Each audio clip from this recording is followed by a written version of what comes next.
নমস্কার বন্ধুরা, আমার ইমন চ্যানেলে তোমাদের স্বাগত। তো আজ আমি বানাবো আলু পনিরের একটি নিরামিষ রেসিপি।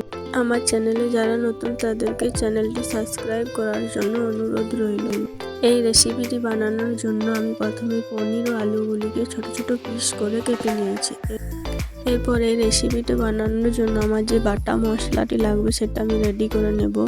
তার জন্য আমার লাগছে আদা কুচি, কাজু বাদাম এবং পোস্ত, আর আমি এখানে দিয়েছি একটা টমেটো, সামান্য পরিমাণে জল ও একটা কাঁচা লঙ্কা দিয়ে একটা পেস্ট বানিয়ে নেব।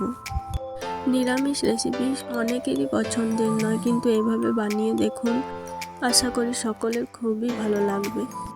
এরপর গ্যাস জ্বালিয়ে আমি কড়াইয়ে তেল গরম করতে দিয়ে দিয়েছি। তার মধ্যে দিয়ে দিয়েছি সামান্য পরিমাণে লবণ। এবার আলু ও পনিরগুলিকে আমি ভেজে নেব। পনিরগুলি বেশি ভাজবো না, এগুলি হালকাভাবেই ভাজবো, বেশি ভাজলে পনির শক্ত হয়ে যাবে।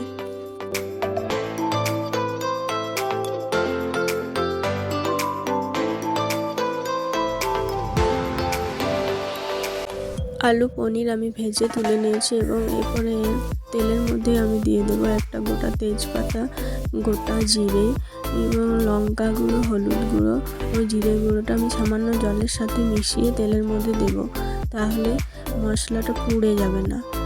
এরপর মশলাটা একটু হালকাভাবে ভেজে নেব। এরপর এখন দিয়ে দেব পরিমাণ মতো চিনি দিয়ে দেওয়ার পরে আমি মশলাটিকে আর একটু ভালো করে মিক্স করে নেওয়ার পরে যে বাটা মশলাটা রেখেছিলাম সেটা দিয়ে দেব। তারপরে বাটা মশলাটা কষিয়ে নেব। যখন মশলার থেকে তেল ছেড়ে দেবে তখন আমি ভেজে রাখা আলুর টুকরোগুলি দিয়ে বেশ কিছুক্ষণ কষিয়ে নেব। পনির দিয়ে কিন্তু মশলার সাথে কষবো না, আলু ও মশলাটিকে ভালোভাবে কষিয়ে নেব। তারপর জল দিয়ে দেওয়ার পরে আমি পনিরটি দেব। এরপর স্বাদ মতো লবণ দিয়ে মিডিয়াম আঁচে ঢাকা দিয়ে দেব আলু সেদ্ধ হবার জন্য। এরপর আলু সেদ্ধ হয়ে গেলে গ্যাস বন্ধ করে উপর থেকে কাসুরি মেথি পাতা ছড়িয়ে দিলেই তৈরি আমার নিরামিষ আলু পনিরের রেসিপি। আমার রেসিপিগুলি আপনাদের ভালো লাগলে আমার চ্যানেলটি সাবস্ক্রাইব করে লাইক ও কমেন্ট করতে ভুলবেন না। ভিডিওটি দেখার জন্য ধন্যবাদ।